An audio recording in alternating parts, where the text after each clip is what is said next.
Oh yes, how are you great friends in my YouTube channel? It is Rafael Patroba once again, back to you.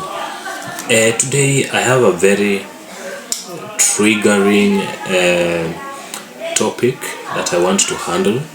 I'm talking about something which is trending in our schools. So I'm addressing an issue that is becoming problematic to us as parents, as teachers, as students, or as learners in our various schools. And I'm addressing this one so that we can try to create awareness on what we can do for us to curb this particular problem that is actually harming our schools, that is actually bringing our schools down, because we understand that our schools should be flourishing, our schools should be actually having a nice or as well as smooth running, but we can see there are a lot of disturbances.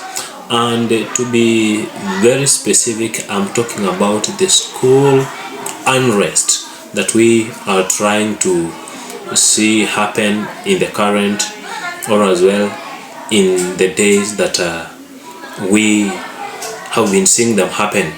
Recently we saw the way Litein school students did a very wrong thing.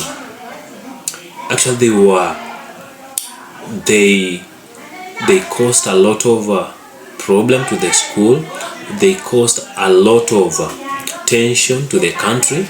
They caused a lot of tension even to their parents. They caused a lot of tension. They caused problem to the teachers, to the administration. Actually, every person in the country who understands what happened in Iltain school, actually they are trying actually to figure out what the problem is. But as well, that's why I'm here. We discuss, we try to find reasons as to why we can experience those problems in our school.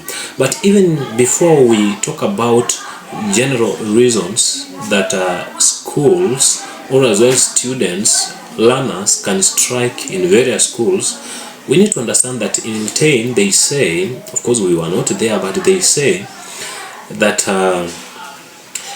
they striked, they actually got into that situation because they were not heard. They demanded to watch a football game for the team that actually the team that they love most. These kids, they love games, so they were not given a chance. But now there's a question: is that one the only thing that made them to go to that direction? Actually, something that has given a very big loss to the school. Of course, we can say no. There must be underlying reasons. There must be some other reasons that might have caused that particular problem that did happen at that school. Now, I want us to talk about now general reasons, because we have been seeing this problem repeat. Actually, when we remember in 2016, it is when, for example, in term 2, it is when schools were being banned. Schools actually were affected so much when examinations were drawing nearer. Actually, schools got banned. A day could not pass without just getting news that some school somewhere is down.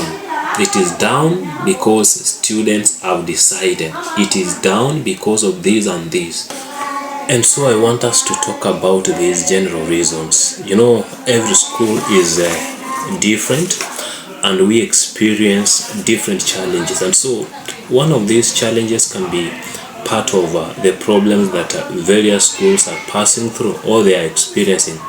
And so I want us to walk through these challenges and try to see whether they affect your school. As a parent, you can listen.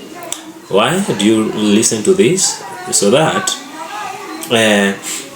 you can listen, so that you get to understand what your kids undergo, what your kids actually experience while they're in school, and try to talk to them to try to endure, to try to actually persevere in as much as these challenges are there in school that cause the school unrest. Number one, there's what you call exam pressure.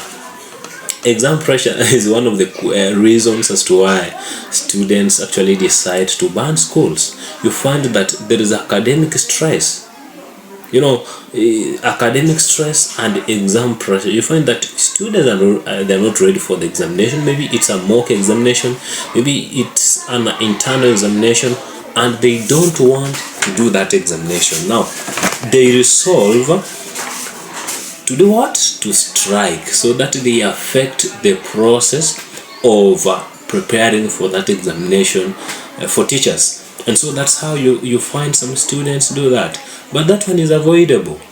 As parents, we can talk to our kids, try to make them to understand the reason as to why they are in school.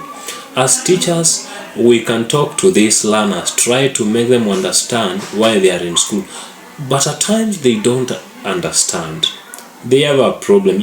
Some parents call this one that it's a demonic actually situation, because how comes you come from nowhere, you just decide to burn the whole school, to rape a cow, to chase teachers away, to go and cook from their houses. I'm talking about Litain, that is an example, and even other schools. Now, how comes? So that's a challenge. That's a challenge to all of us, the stakeholders that actually are concerned about the welfare of students in school. Well, so that's number one. We need to take part. Parents and teachers, let us actually ensure that we talk to these kids to understand that when they are in school, they are there to learn, and learning cannot take place without evaluation. They must be tested with examinations. They must actually be ambushed with examinations. They must also be triggered or be forced to do some extra mile to read more for them to succeed. And so they have to understand that they must be made to understand. At times they are not made to understand. That's why there is a problem. They must be made to understand. Number two, you find there is what you call funding shortfalls and actually resource constraints. You find that in schools they don't have enough money. Why? The government has not released the funding resources, the money that they are supposed to release to our schools, so that they can use to fund various activities in the school. For example, they can use that money to buy food, they can use that money to buy books, they can use that money to build a very good and modern dormitory that when our students or learners are sleeping at that particular dormitory, they feel safe, they don't feel abandoned. So when we don't have enough money, problems come in as schools. So the delay by the government to release money is also a problem, but it's not the major problem, because you might find that a school has got everything but students are striking. But now that one is some of the reasons as well. When we get this funding from the government, school fees is subsidized, it is paid. And so another thing, our staff are being paid, and so they can help the school administration to run the school. And so that's why I'm saying that we must be having funds in our schools. So the stakeholders that are responsible, do something. Parents, do something. There's a school fees that you ought to pay, but you don't pay in time. You want your kid to be in school without money, you want your kid to be in school without eating, and in particular food.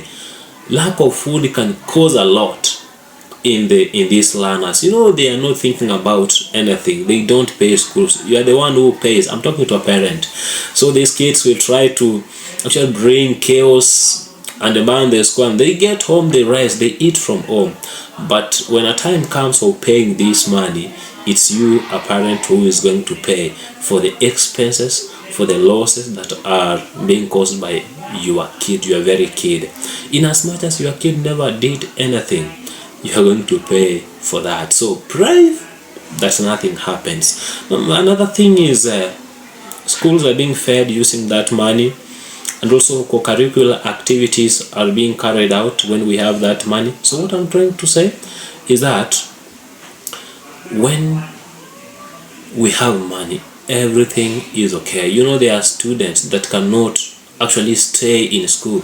They cannot be at peace if they have not gone for these co-curricular activities. For example, they have not gone for football. Some students, they love football, they love basketball, they love these games so much, and so when we don't have these games, they are affected.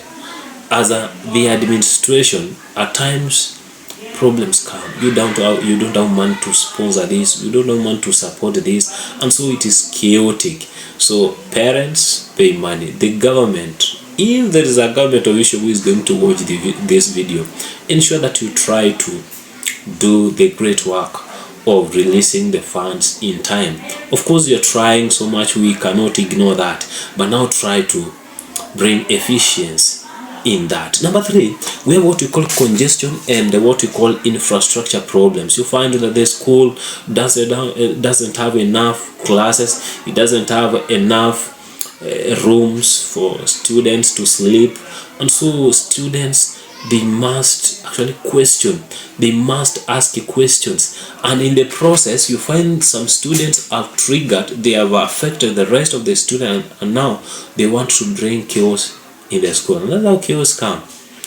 So the responsible authorities do the necessary. Another thing is what we call leadership, discipline, and what we call school management issues. In this case, you find that those people, those officials, those teachers who are responsible to instill discipline in students, they are actually asleep. They are not doing it. They are not practicing that one. That one starts from the deputy. That is the sole work of the deputy, in as much as the principal is chipping in, but the deputy is in charge of discipline, is in charge of actually is he or she is the leader, assisting the principal, and so they have to ensure that there is coherence, there is the essence of coming together to instill discipline in these particular students. And also, as our school officials, our school administrators, ensure that you lead intelligently, you lead soberly, you lead with a great mind, a mind that is actually aware that you are dealing with 21st century students. Why am I saying this? You want to lead students with the century that you went to school with.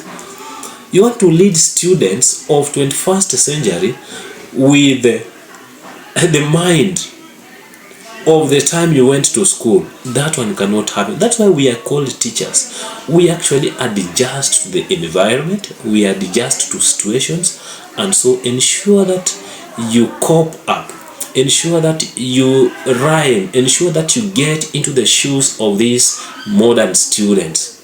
You know what? These are the kids that have got phones at home. Na huku shuleni utaki wakuwe nayo. Of course, we don't accept them to have phones in school, but you must ensure that you are in their shoes. You try to lead from the point of understanding.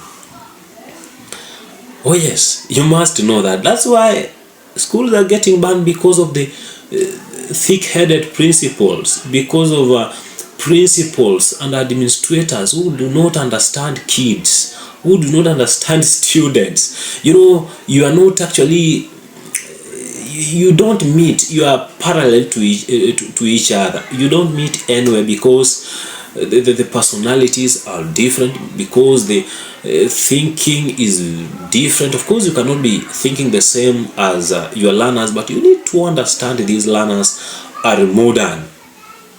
These are the learners whose parents have given them actually some freedom, much freedom, and so you want to put them in a certain situation that they feel that they are so much pressed, my friend. They will even ban you. They will not only ban the school, they will also ban you. So ensure that you ask wisdom from God, and as well apply what you were taught in school. That's why you went to university. That's why you're given that office, because you can adjust, and as well you can lead these students based on the shortcomings, based on their actually behaviors. You can handle them. That is why you are given that particular office. Okay, we go to number 4. Number 5, we have what we call lack of guidance and counseling systems. Guidance and counseling systems in school, they are there but they are weak, or as well they are non-existent, or as well students lack avenues to express what their ideas. You are so rigid, you are so strict, you are so serious that even learners cannot approach you. You as a person who is in charge of this, not discipline, guidance and counseling, you must be friendly to these students, to these learners. Actually, they can tell you something they cannot tell the principal, and by doing so, you are going to help the principal to do something that is going to control these kids from actually banning the school, from causing a lot of chaos in school. And so what am I trying to say? Try to be friendly to these kids. I'm not trying to say that you bend low. No, you must have stands. You must stand your ground. But what I'm trying to say, try to bring them on board so that they can actually be free with you to tell you whatever they are passing, or whatever they are experiencing. You find students, they slept hungry. They were never satisfied during the supper. They cannot tell any person. The school prefects, they fear the administration, they fear the guidance and counseling teacher, they fear even class teachers. They cannot tell this. Even if the class teachers are being told, they cannot actually air out these views to the administrators. Why? The administrators are very strict. They are even strict to teachers. Now, friends, our administrators, can you be very, very open? Can you lead the school with understanding and much carefulness, because you are dealing with human beings who are sinful. Anyway, number 6 is drug and substances abuse. You find that your students are sneaking to school with drugs. They are taking bangi, they are taking cocaine, they are taking changa, they are taking keg, they are taking all sorts of drugs. And so you need to understand that. You need to know how to curb that problem. You need to know how to avoid such cases from happening in your school. How? Ensure that they don't get to school with drugs. Ensure that you have a system of identifying those particular students who actually get to school with drugs, and actually ensure that they are disciplined strictly to ensure that other students don't get to that particular situation. Number next is what we call unrealistic, strict, and inconsistent rules and punishments. You find that you have put a lot of rules in school, rules that even undermine some freedoms, rules that even don't allow students to worship, rules that even actually when someone tries to have a look at them, they just see you as a fake teacher. Rules. You can even try to tell students, don't drink water in class, don't drink water while I'm teaching, don't, a lot of don'ts which are unnecessary. Remember, you are leading 21st century kids. That one it must get into you. It must get inside you and work properly, that you are leading a very, very, very modernized generation. So you need to understand that people you are leading are civilized. They are not uncivilized as some people from the past centuries. No, you are leading great minds. You are leading people that can. You understand what I'm trying to say. So kudos for those principals that are managing their schools with sober mind. They are trying to suppress some tensions. They are trying to understand their students. But before I continue with another thing, I want to give you something that I saw some principal somewhere do it. This principal could call all the students in school. They sit down with them, with the deputy and even some other teachers. They try to talk as friends. They ask them, what is the problem? Why are you not performing well? What can we improve? Actually, I remember some students say that our school bus has got a very long name. Can you shorten that name? Don't write that, I'm giving an example. Don't write Nyakoiba Mixed Secondary School. No, write Nyakoiba High School. And the bus name was changed to the name that they want. Just simple things. Understand your students. That's the very thing I want to emphasize for today. Another thing, we have what we call mismanagement and poor welfare conditions.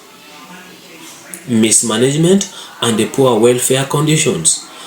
Our learners, our teachers that you are leading. I'm talking about school administrators.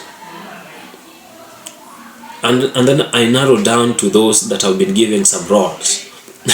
You are also the core, actually the core causes of these problems in our schools.